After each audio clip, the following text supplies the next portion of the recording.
The city pulsed with life, a mosaic of sirens, lights, and hurried footsteps.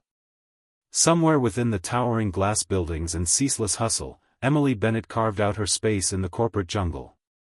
At 29, she was already a senior executive at one of the top marketing firms in the city. Every inch of her life was wrapped in ambition. Power suits replaced comfort, late-night emails over candlelit dinners, and endless deadlines instead of spontaneous laughter. To the world, Emily was unstoppable, a rising star destined for greatness. But behind her meticulously curated life was a quiet casualty, love. Jake Holloway had met Emily during their university years. Back then, she was all smiles and messy buns, and he, an aspiring musician with a worn-out guitar and a heart full of lyrics. They had shared cheap wine, long walks, and dreams under the stars. He adored her drive, and she loved his soul. But now? Now she barely looked up when he played a new song.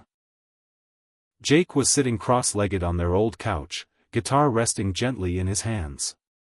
The melody he strummed was soft, raw and aching.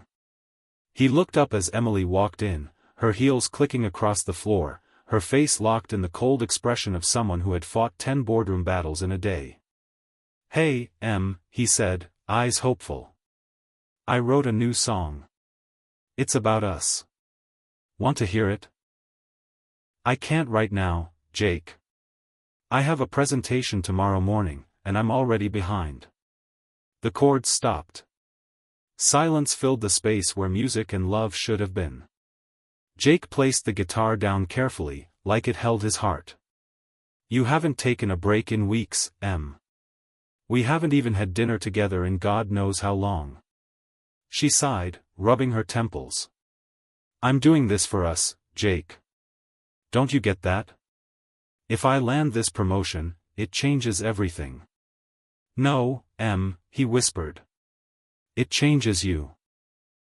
And I'm not sure who you're becoming." Days turned to weeks. Jake tried to stay. He left notes in her planner, waited up with warm food, even sent her flowers at the office. But nothing could compete with the glow of her laptop screen or the lure of a corner office. Jake's music was gaining attention. He got small gigs at cafes, then bigger ones at clubs. But Emily never came. Not even once.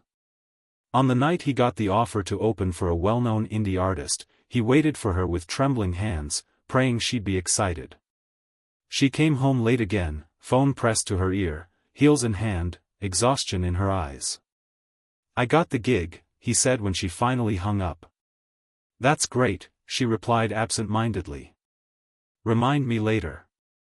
I have to prep for a board review tomorrow." Jake blinked slowly, swallowing the knot in his throat.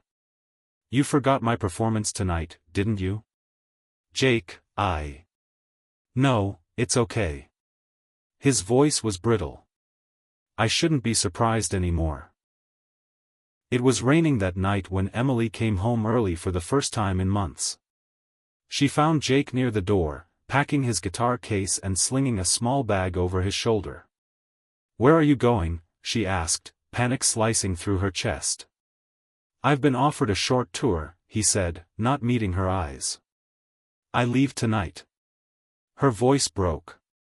"You're just leaving?" "I waited, Em. I waited for you to notice me again. I waited for the girl who used to sing my lyrics at 2 a.m. I waited, and I lost myself in the waiting. I was building our future." Jake shook his head gently. "You were building yours. And I was fading in the background." His fingers brushed hers, soft, unsure, then let go.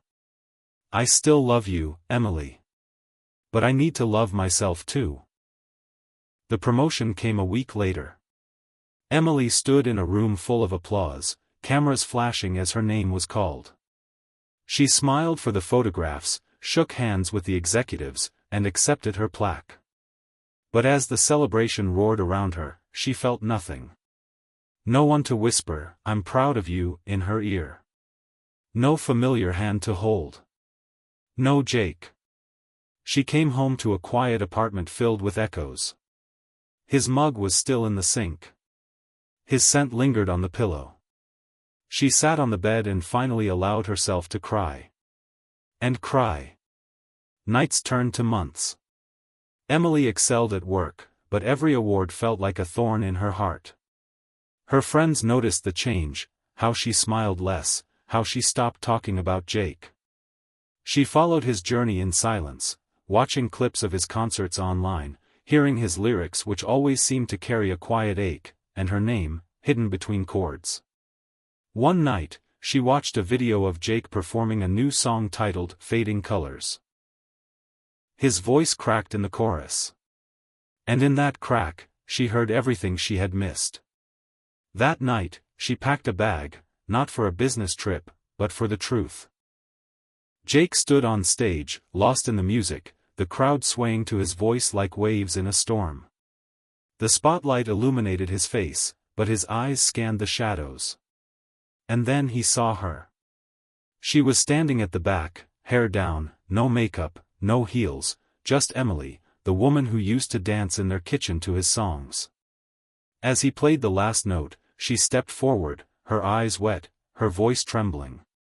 "Jake," she called out, and the room fell silent. "I'm sorry," she said, loud enough for the mic to catch.